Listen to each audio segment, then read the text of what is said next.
È stata la prima preoccupazione, tanto è vero che ieri mattina abbiamo interessato subito ARPAV per fare un monitoraggio per capire la natura di questa polvere. Per poco la sappiamo vuol dire, ma gli effetti che questa può avere, ecco, sulla salute. Prima lo stupore di trovarsi di fronte a un paesaggio simile invernale, poi la preoccupazione perché quella coltre lattiginosa che ha ricoperto strade, tetti, auto, balconi, un po' di timore l'ha suscitato fra i cittadini di San Vito di Cadore che da 2 settimane stanno con il naso all'insù, occhi fissi puntati verso il costone di Croda Marcora che si sgretola come fosse gesso.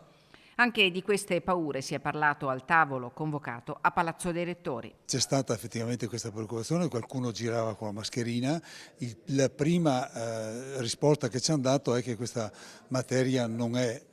scusate il termine banale, velenosa e quindi insomma se assunta in determinate quantità. Nelle scorse ore i distacchi si sono succeduti incessantemente, gli ultimi in mattinata e fino ad ora i crolli non hanno coinvolto il centro abitato di San Vito, ma la tensione resta alta. Bisogna fare un monitoraggio per capire se ci sono movimenti ulteriori, perché questo non possiamo saperlo e quindi con dati veramente tecnici, scientifici dobbiamo valutare il tutto. Verrà convocato un tavolo a livello provinciale dove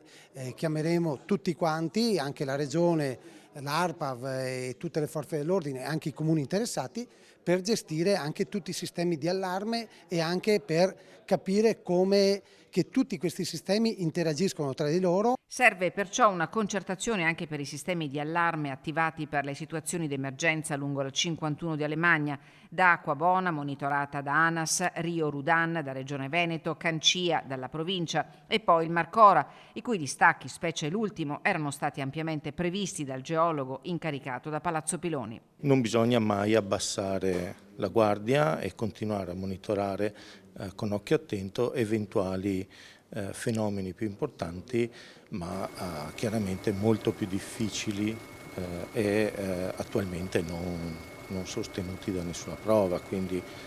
nella tranquillità che quello che abbiamo in questo momento sono fenomeni che si sono esauriti, c'è un continuo stillicidio di crolli che sono legati a fenomeni corticali, superficiali e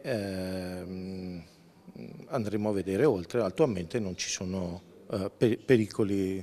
imminenti, evidenti. I cittadini perciò possono dormire sonni tranquilli, Croda Marcora si sta sgretolando, ma il fenomeno avviene da sempre e ci si deve convivere. Al momento non si ravvisano questi pericoli, se non quelle conseguenze che purtroppo sono verificate l'altra notte dovute alla nube e alla polvere che si è depositata sulla strada e sulle abitazioni.